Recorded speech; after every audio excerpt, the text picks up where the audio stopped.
പ്രിയമുള്ള സഹോദരങ്ങൾ, അതുകൊണ്ടാണ് പൗലോസ്ലീഹ പറയുന്നത് ആത്മാവിന്റെ പ്രചോദനം അനുസരിച്ച് ജീവിക്കുക. റോമാക്കാരോട് പറയുന്നത് ആത്മാവിന്റെ പ്രചോദനം അനുസരിച്ച് ജീവിക്കുക. പിശാചിന്റെ പ്രലോഭനങ്ങളെ തോൽപ്പിക്കാനായിട്ട് ആത്മാവിന്റെ പ്രചോദനങ്ങൾ നമ്മൾ സ്വീകരിക്കുക. അതിന് നമുക്കെല്ലാം ആത്മാവിന്റെ പ്രചോദനങ്ങൾ കിട്ടും. നമ്മൾ ശ്രദ്ധിച്ചാൽ മതി, ദൈവം എപ്പോഴും നമ്മളോട് സംസാരിക്കുന്നു. എന്നോട് നിങ്ങളോട് ദൈവം സംസാരിക്കുന്നു. പക്ഷെ അത് നമ്മളൊന്ന് കേൾക്കാൻ തയ്യാറാവുക എന്നുള്ളതാണ്. കേൾക്കാൻ തയ്യാറാവുക. അപ്പൊ ആത്മാവിന്റെ പ്രചോദനങ്ങൾ അനുസരിച്ച് ജീവിക്കുക.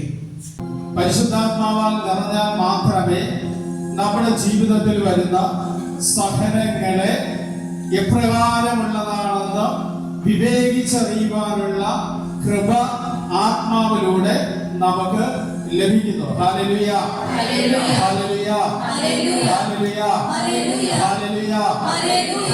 കണ്ണുകളെ പൂർണ്ണമായി അടയ്ക്കുക. ജപമാല കയ്യിലേന്തി ഇരുകരങ്ങളും നെഞ്ചോട് ചേർത്ത് നല്ലവനായ ദൈവത്തിന്റെ മുമ്പിൽ വിശ്വാസത്തോടെ ആയിരിക്കുക.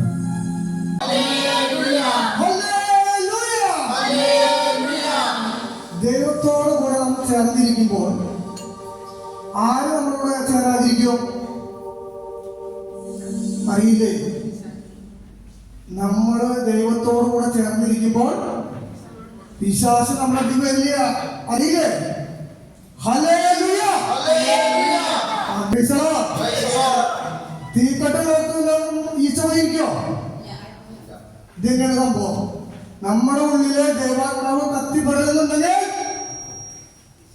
ആയിരിക്കില്ല. അപ്പോ ഉറക്കം വന്നേ ഹല്ലേലൂയ.